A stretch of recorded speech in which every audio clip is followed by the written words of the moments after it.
You sit down in there. Okay. Hi. This is Peter Fonagy, the more important of the two, but he has a low self-esteem, so he asked me to come along. Thank you for that introduction, Dr. Wax. Okay, so we are here because we're talking about long-term conditions, and believe it or not, mental disorders are a long-term condition. Anybody disagrees with that? Right, very good. So we are in the right place. And what I'm going to do, and I have the privilege of doing, is asking Ruby some questions. The questions are based largely on my reading of Ruby's book. Can you see that? Yeah. So no, just the camera. I'm talking to the camera. Don't interrupt. Okay. Peter wrote something. Yeah, it's the best bit is the dedication at the back. It's based on that. The book is called Sane New World, and it's really quite something because it talks about an individual's experience of mental disorder on the one part, but also how understanding that set of problems can leave the individual empowered and in a better place, in fact, than they had been before. So, without further ado, I'd like to ask you, Ruby, a little bit about your upbringing. I'm a psychoanalyst by training. I always ask people about... And it's free. Exactly. I can't believe it. It's free. It takes credit cards, so it'll be after that. Just from you. Let me just ask. This question is because Peter wants to know, but it's not in my book. I got on to more interesting things. Yeah. But my background, and I don't blame them on my condition, was these were two people that escaped from Nazi Germany. So they sort of took the war and brought it into our kitchen, and then kind of threw their anger onto the one child. So they were sort of playing basketball with my mind. They didn't know any better, and I can't really blame it on the fact that they left the country, because I've talked to Holocaust victims, and they say, you know, you don't change that much. And they weren't in camps. They got out of there, probably by talking their way out. They just said, get out of here. But anyway, they were very abusive and mentally. My friend here knows them.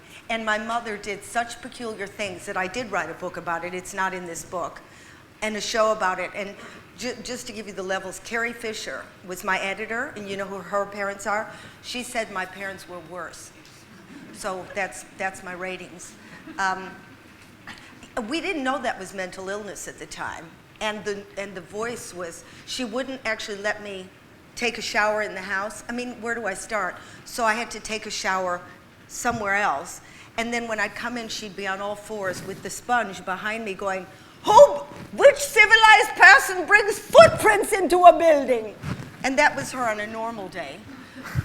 And it was insanity. But of course, when you're the only child, you don't really realize until you compare notes much later on. And my type of background would have produced either a comedian or a serial killer. But it gave me good material for a few years. Remember that? Covered everything in plastic. My grandmother, the walls, everything. Yeah, Ruby, you talk about your experience of depression.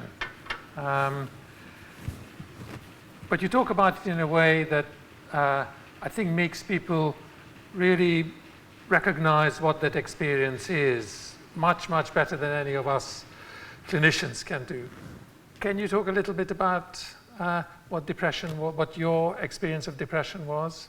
Well, of course, when you're young, you don't know what this is, and it had no name. So, and of course, in my mother's time, they said she was just having a change of life. So I said, yeah, for the last 87 years. It had no name, so I would go to, it wasn't like sleep, it was like hibernation, but I couldn't wake up. And then the longer it goes on, the deeper and darker it gets each time you have an episode. And people, and this has been my mission, people think it, because of the name, it has to do with being sad, because, I don't know, your boyfriend left town or it's a bad hair day. That's the human condition. We're supposed to feel emotions. Depression is when there's no emotions. So people say, are you creative? I'm saying, listen to me. It's like somebody put a little slot here and fills you with cement. And the idea of even moving is like doing the triathlon. So you sit there, and the worst thing is you start imitating who you used to be like. So you meet people with sweat running down your face, and there is nothing going on in your head, and nothing matters. Whether you get a pedicure or jump off a cliff, it's all the same. So I really wanted to stop the myth that depression has anything to do with being sad, and that it is like any other disease. You know, why is it that you can have any other disease and you get sympathy on any organ except your brain? And actually, they can see where Alzheimer's is now, I think, by looking in a scanner, or a little bit, they can see approximately. But you wouldn't say to somebody with Alzheimer's, come on, remember what you said yesterday. So why is it the depressed that are handled? People say perk up. Yeah, perk up because I didn't think of that. So, you know, and the thing is, we're so ashamed that nobody comes out and tells anybody else, because it's such a shaming disease, because there's no x-rays and there's no lumps. And especially when you have, you know, shoes on your feet, the horror. So you get the abusive voices. But as I say in my show, it's not one abusive voice, it's about 100,000 abusive voices. Like if the devil had Tourette's, that's what it's on. So it's constant incoming. But please don't think it's because you're sad. You're built to be sad. I mean, you kind of touched on it just now. How do you think people perceive mental disorder or mental disorder? How do you think the public understand it? And do you have any thoughts about why that might be? I mean, how did people react to you having that problem? And they react to me differently because I happen to put it on a stage, and that distances them. And I would never have done it on a stage except, you've heard this, Comic Relief made a big poster of me to give money to a mental health charity, and I assumed it was going to be a small picture, but it was a big poster that said, "This woman has mental illness, please help her." You know that. Yeah. So so what I did was I wrote a show to make that look like it was my publicity poster. I swear to God, how savvy is that? So then I had to write a show, and I toured it in mental illness. I toured it in institutions, and they loved it. Tell me about that. Oh, it was sensational. Well, obviously I wasn't paid, but what they let me do was stay overnight and go into the smoking room. I don't know if any of you have been institutionalized, but you know, when your home life isn't safe, this is the first time it's all warm, and the feeling, those nurses with the little cupcakes on their head, and they give you the little thing with the, I'm sorry, I'm going down memory lane. Yeah. But it's so returning to the womb. Yeah. That I feel, it's the only place I feel safe. And of course, I'm with my people, because we all know that, you know what I like about them most? When you say, how are you? They don't say fine. And it's such a relief, you know, to talk on the dark side. Because you don't, in real life, we have to jack ourselves up to look like everything's okay. But when I did the shows and I asked the audience questions, when I took it into the West End or Australia or Africa or America, it was 4 and 4 that seemed to be suffering, because we're in a culture where we're being constantly bombarded, and we are just, you know, kind of, we're neurons and genes and chemicals. This is very vulnerable. Mm-hmm. And so if you push it too far, something's got to break. Just because we're at the top of the tree, as far as the species, we're vulnerable. And I think we've taken it too far. But what made you, I mean, what was the idea about losing it to mental hospitals before you took it to the West End? Because I really wanted to make sure that I was never talking down to them, and that they completely got why it's funny. And sometimes there'd be 2 or 3 people, because I'd play sometimes I was in the loo, because it was a small area, and they just wheel a few people in, and they were completely unconscious, you know, with the heads back and maybe a little dribble. And I think this is not going to work, right? This is not the greatest thing on earth. But then as the show went on, because you're hitting a chord, suddenly they'd wake from that stupor, and then at the end they would ask the most interesting questions. And they're so happy to see you. You know, I'm not a touring I am them. So when they showed me their little rooms made of, you know, the furniture made out of toilet paper, I'm delighted, you know, and another woman dressed as Cleopatra. To me, you know, a woman, Jill, I used to say to her, what's going on? What's happening with you, Jill? I really loved her, and she'd say every day, there's a communist living in my back molar. Now, to me, you can't get better conversation. I love them. And of course, these people become your new friends because they get it. They get the thing. So tell me a bit more about what do you mean they get it? They get it. They get that we have something that we share because, you know, and I know, there's no walk-in centers where we can compare notes, or there's no place where caregivers can meet because they almost have it as hard. So it's the only time you meet your own clan. And then we can talk drugs for hours, nobody gets bored. We can talk symptoms and we compete who's got it worse. And actually that wakes you up because if it's verified that you really have something, and you can see they have the look of the dead animal in their eyes. And I can say, you've really got it bad. It's such a relief. They represent the people who are ashamed and at home and too frightened to tell their friends or their boss because they'd probably get fired. Mm-hmm. And so the part of the disease is the shame on top of the disease. You know, everybody else. There were women, they said I had cancer and depression was the more difficult because at least with the bald head, everybody sent cards. Mm-hmm. With the depression, everybody abandoned ship. Why do you think I mean, what are your thoughts about the stigma around depression? I'd like to know why why are people so afraid of it? Mm-hmm. Is it because they think we're all we're all potentially mentally ill, that we don't know how it happens? Why are people so afraid of it?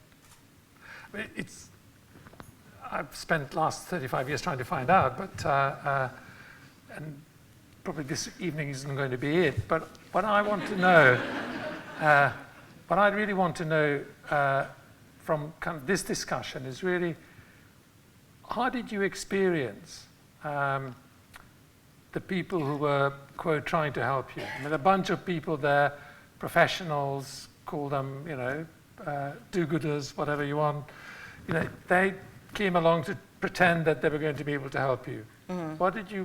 How did they react with you? How did they behave to you? What did you feel about them? What was your sense of them? It was only diagnosed that I really had depression when I had my third child, and I was never happier because suddenly you could put a name to it, mm-hmm. and then you could start working on it. But 20 years of seeing therapists who wouldn't just go, I can see your eyes, you've got a disease, and get me on that medication quickly. I could have saved a lot of time, and maybe I think the more you hold back from taking medication, the more dangerous it is, mm-hmm. because there's more cortisol. It must weaken. Well, obviously it kills the neurons. Yeah. So you've got, you know, a propensity for anytime there's a trigger, you have it again. So instead of having it once every 5 years, it started once every 2 years. Then they got, for 3 months, I sat on a chair. Mm-hmm. Now people think, is that a joke? I sat on a chair because every piece of furniture, the shower, was unspeakably dangerous. Now, when somebody says that, you go, get out of here. You know, because I'm sitting here now and people go, oh, are you depressed now? And I go, look at me, do I look depressed? And maybe that's a stigma because it comes and it goes. And if you really had something, you'd have to cut it out of you. But I say, herpes is the same thing. It comes, it goes. I'm sorry. It comes, it goes. That's maybe why the stigma is. They say, if you're okay today, how come you're in a closet tomorrow? Mm-hmm. Maybe that's it. Well, it's unpredictable. To some degree, except it's predictable in its unpredictability. But you didn't quite answer the question there. I was kind of trying to get it out of you how good or bad the people were who were trying to help you. Yeah. I mean, you had a bunch of shrinks for however many years who were, Well, I by had the to sound talk of it, about not my terribly dreams helpful. sometimes for hours, my dreams, you know, and I tell them I'm sitting on a toilet in a field and I'm covered in blood, and, you know, I'd say, what's the big deal? You're getting upset now. I have a plane crash every night. You know, to me, these thoughts, to me, it's just, it's like when you go to the loo. It's an emptying out. There's no story. I mean, I'm sorry, there is no story if you put these pieces together. It's a little bit of memory, it's a little bit of, you know, something happened. It's a free association, which to me will tell you nothing. And then other people, when the Jungians, I had to tell stories, you know, about my ancient ancestors. And, you know, all of it was wonderful because I felt a relationship, and that as awful as it was what I said, they would still love me. Mm-hmm. And of course, that's what Mommy should have done. So they are growing, you know, some of those neurons that may be atrophied because of the shame and the punishment. So you do feel better. So I remember I left somebody's, you recommended somebody to me too. I used to leave his office in Hampstead and I'd know who I was, and then by the time I got to the tube, I forget again. But I mean, probably in the beginning they were helpful because I just needed somebody to say, yes, your parents were not right, you are. Because how would a kid know that? And you imbue their madness because you think the person who's feeding me could never be crazy. So it's taken 40 years to get the poison out. And now I kind of forgive them because they did the best they could. But I don't think that doctors were particularly on the ball as far as, same thing, when do you have a brain disease and when are you just confused and when are you sad? Because I tell the story, then I go to the next streak, I tell the next story, and you know what happens is that those neurons get into a pathway, so now that's my story. How could that be my story? It happened that long ago. Memory doesn't work like that. I didn't take a feature film camera with me, so I'm making it up, and eventually I'm starting to make it really interesting that my father beat me a lot, you know, because I'm thinking, let's jack it up here.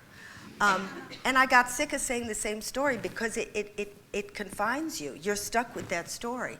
I'm a victim, I'm an aggressor, you know, so let that thing go, and that's why I went back to Oxford, because I wanted to learn how to self-regulate.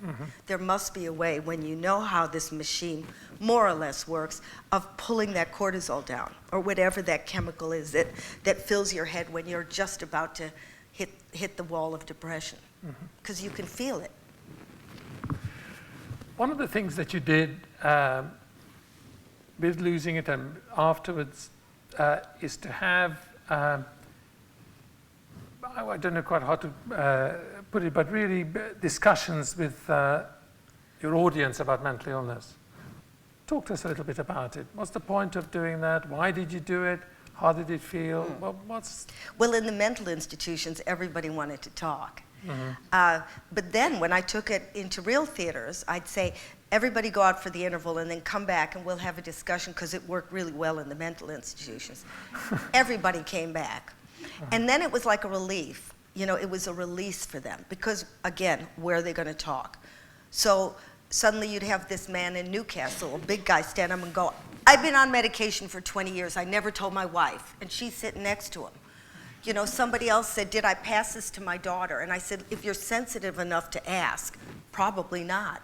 You know, it's my mother who said, my daughter's insane, a maniac. That's the one that, you know, it's not genes, but yeah. I might have had the gene for it. She didn't help. So they would ask these questions. How do you tell your child they've got a mental illness?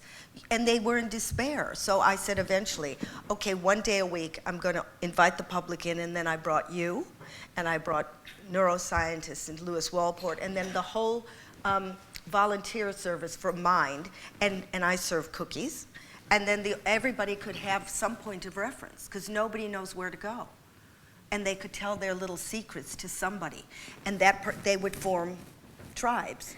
And we had one girl the first week, and she said, I don't want to live another minute. I cannot stand living. It's too agonizing. 5 people ran over to her, and she'd come every week. And we don't have family. They're all scattered. We don't have religion. It's all But when that group got together, she improved just by that support. So this is a problem. I think we should have walk-in centers. Because Tell me a bit more about that. Well, Alcoholics Anonymous have had it for 20 years. So my question, at every corner you can read in your every corner with the cigarettes and the cookies, and my thing is, how did they do that? Because they're drunks, you know? So what's with us? What's gone wrong here? And we tried to do it, and people came and they feel better. They feel it's a release. It's like a comedian says what you never want to say. But we're doing a kind of mental striptease, so they don't feel they don't feel it's them and us anymore. It feels like they can let it go, and by letting it go, that alleviates so much agony. I mean, you still have it. I don't know. I think that would be so helpful. I mean, when we were doing this mental striptease in Bethnal Green Workmen's Club, if I remember correctly. Yeah. But my feeling was, you know, and we started it by both declaring an interest. You know, I used to be depressed as an adolescent, and talk about that. You talked about your experience. But my feeling was that it actually is people speaking in public openly about experiences that are out of the normal, subjective experiences that are beyond what people should be experiencing, that somehow is liberating. Do you kind of agree with that? Yeah, I agree with you, yeah. Yeah. But do you think that what we are doing here is benefiting any of these guys here? Well, sometimes you see people going like this, and they do it privately. And that, when I was doing my show, and some of it was about the depths, you know, going into the dark side. Still, you know, pretty much way more than 1 in 4 were going like that, because I think we're living in a culture where everybody's feeling something. I still think there's a line you cross when you have the real thing. I don't think GPs should be throwing out medication like they're M&Ms because somebody's sad. And they're not qualified to be able to check the fine, you know, the minutia of what's the difference. Are you a schizophrenic, or have you just lost your socks? You know, they really just throw those things at you. That's what's missing. You kind of touched it just now. And also you talk about it in the book. You feel, it seems that we're living in a society under social conditions that are kind of toxic, that kind of drive us mad. Can you tell me a bit you know, more about I'm not that? one of those people to go, oh, my kid's on the thing, this is the Twitter, you know. It is the way it is, okay? And we can blame it on global warming or the Muslims or who's the prime minister. Like, what, he dropped from heaven? Somebody voted him in.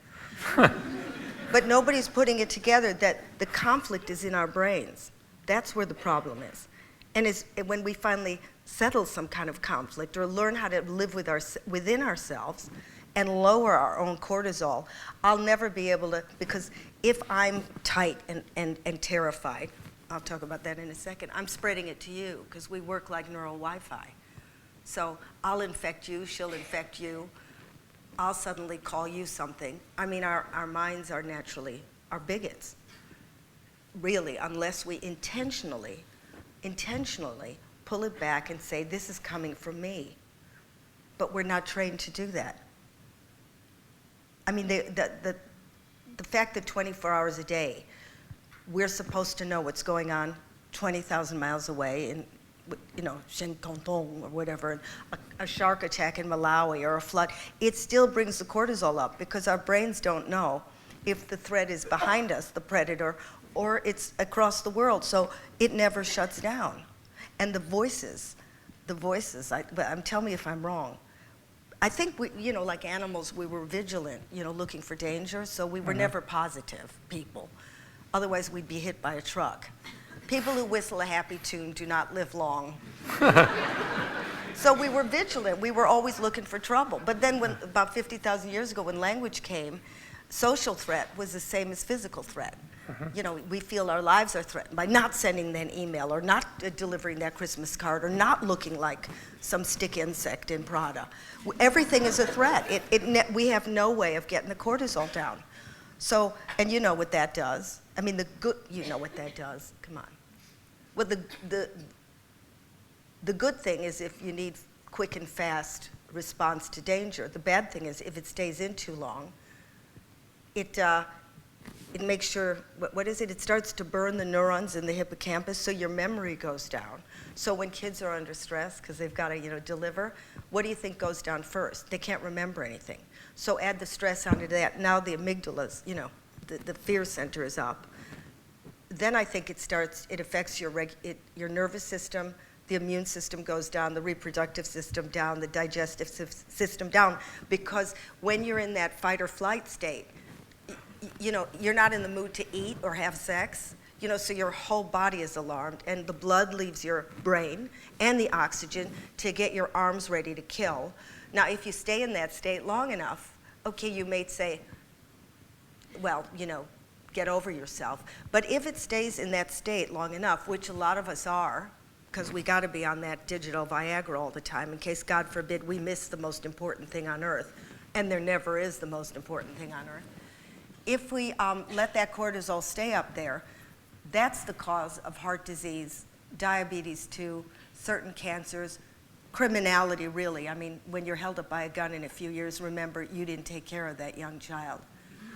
Depression and ultimately suicide. So that's kind of the background of if we're letting this, when somebody says by 2020 it's going to be stress that kills us. So we really have to learn. Is that why zebras don't get ulcers? Yes. That's from why zebras don't get ulcers. Mm-hmm. Am I getting it right? Because you know more than me.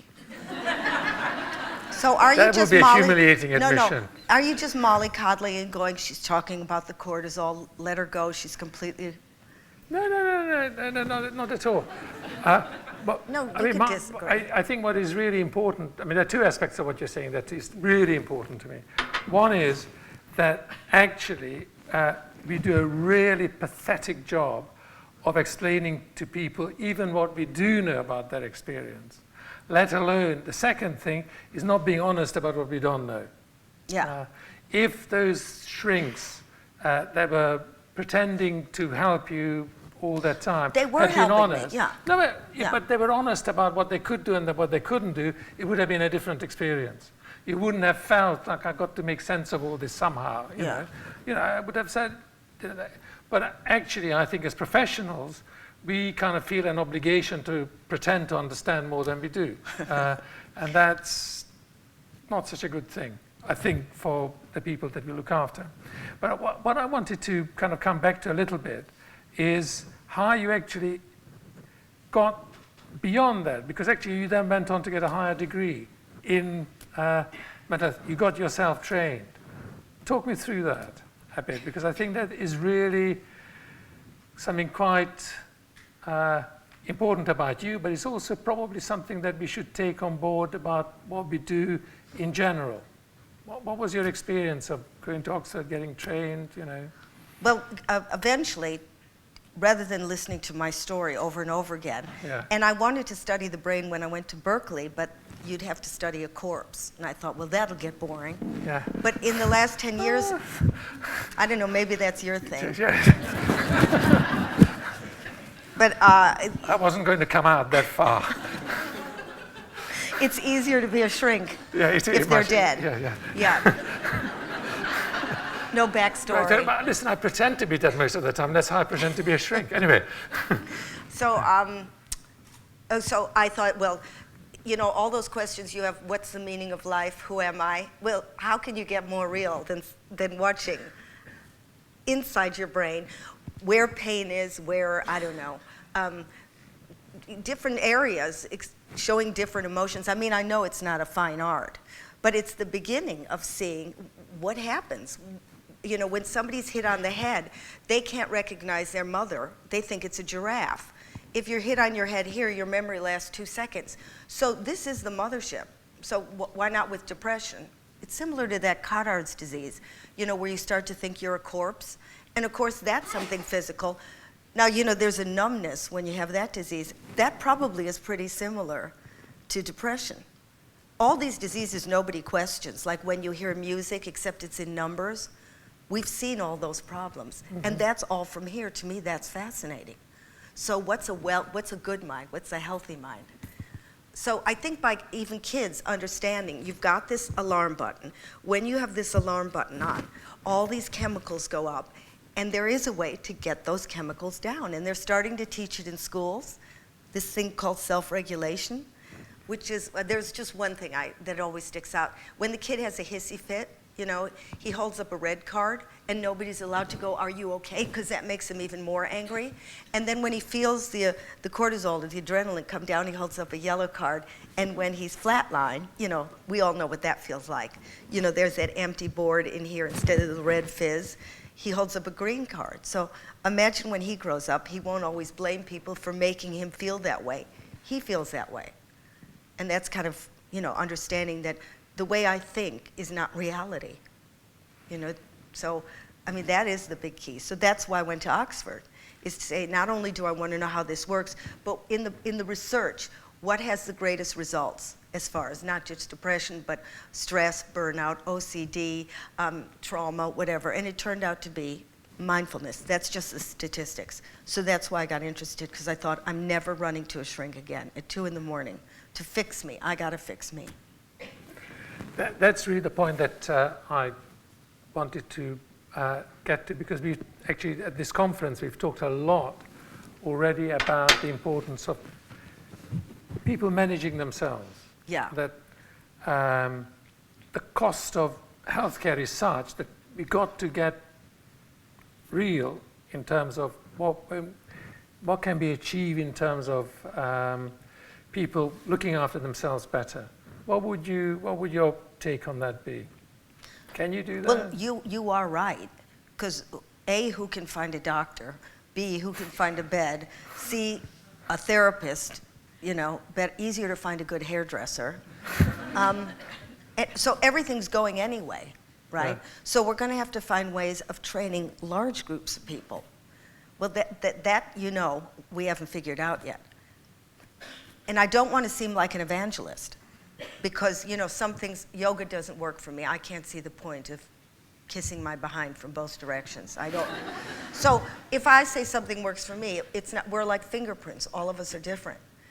But this mindfulness thing, I haven't had depression in 7 years. I still will, probably tomorrow. But I can hear the early warnings. Mm-hmm. I can hear the quality of the voice starting to change. I can feel my mouth drying up. And rather than speed up, you know, to show the world I'm fine, I'm perfectly fine, I know to close down the curtains, get that telephone off so that cortisol can settle, just like the kid with the card. And I really have to go into darkness and wait for it to go down. So the thing about mindfulness is, if you're interested, it's an 8-week course.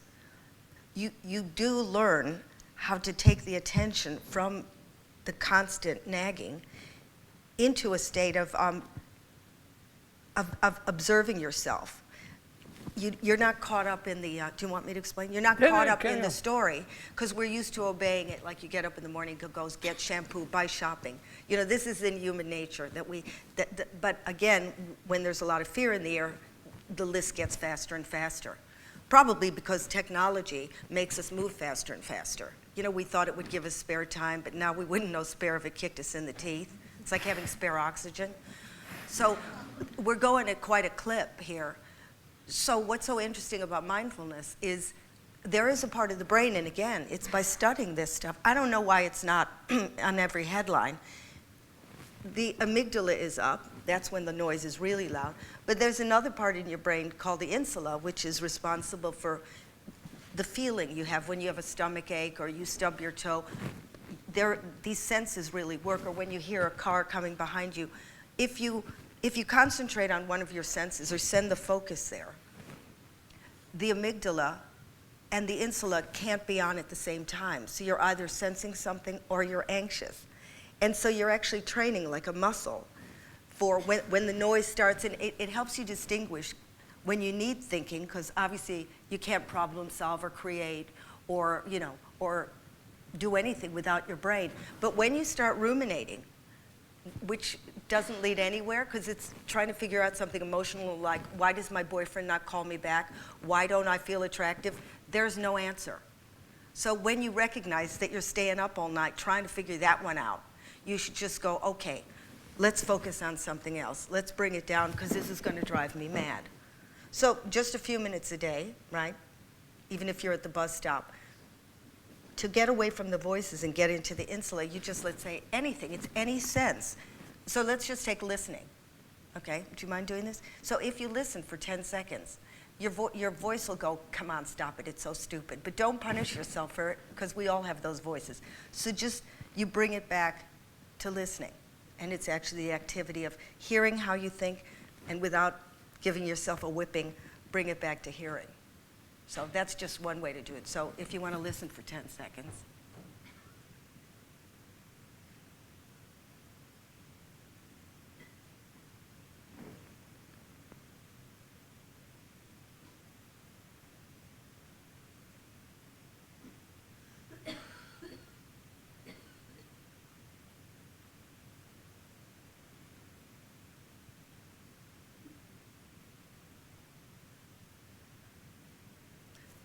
So it doesn't have to be listening.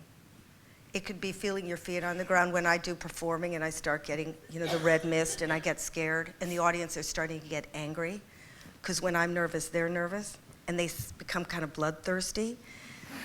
I mean, seriously, if I didn't do it every day, you probably wouldn't have the muscle. But if I send my attention to the feel of my feet on the ground, they don't know, they can't tell.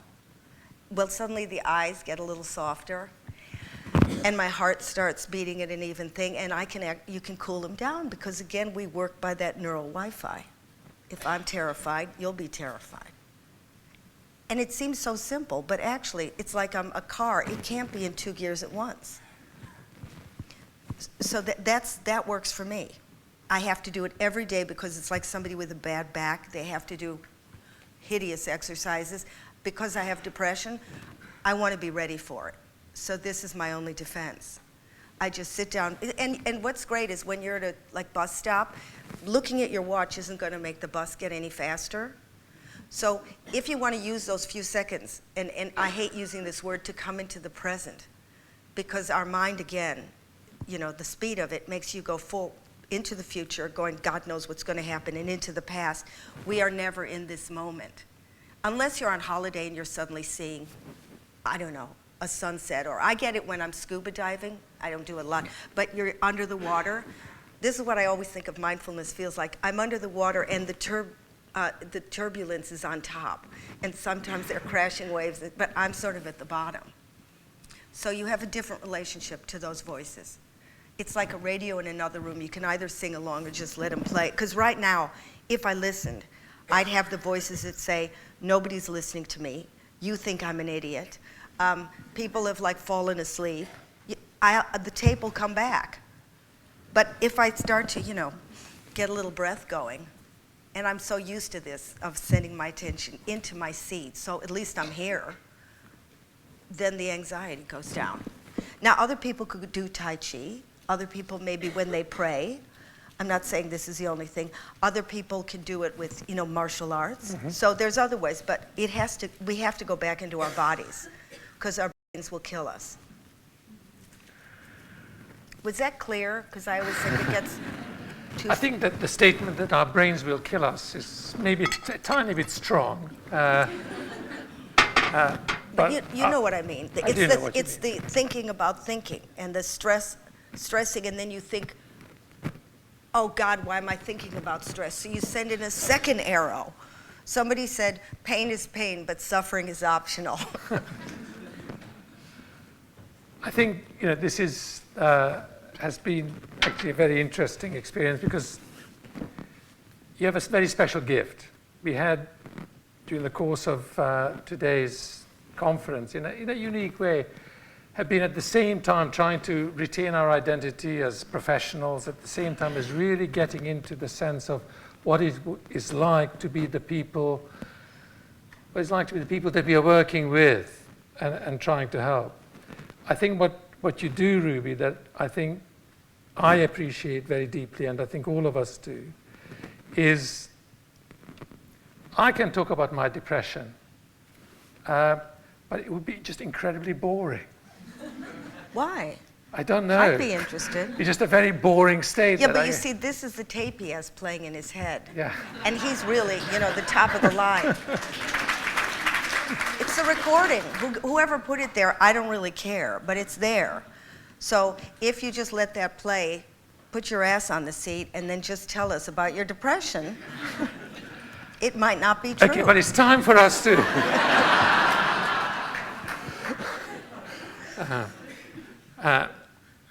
I do, actually it is time. And I have ended a zillion, I can't remember how many sessions I've ended with patients saying, actually it's time. And this is a different kind of saying it's time. But I do want to say a very big thank you to you, Ruby, for three things. One is for being just an incredibly entertaining person who's, has deserved fame and recognition. The second thing is the courage that you've had in showing people your experience, and that your experience of being different from other people actually makes you exactly the same as other people. So although you're saying that those people are a different tribe, actually what it does is bring us much closer to you. But the most important thing really to me is that being able to combine those two things. To be able to combine your qualities as a communicator with your personal courage of this bringing us all into your world. About experiences that some of us share to some degree, more or less. That's really has been a very, very true gift. And I think we're all enormously appreciative of it. So let's thank you in the usual sort of way. Thank you.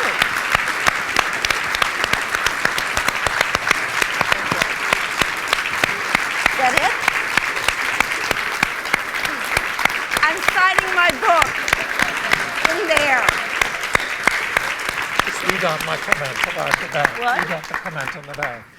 Your comment? Oh, Peter said, explaining in simple language the nature of mental disorder and describing, come on, it's like, evocatively what you can do about it. This book is a substantial contribution to making our society a better place. This manual for living must be read by everybody.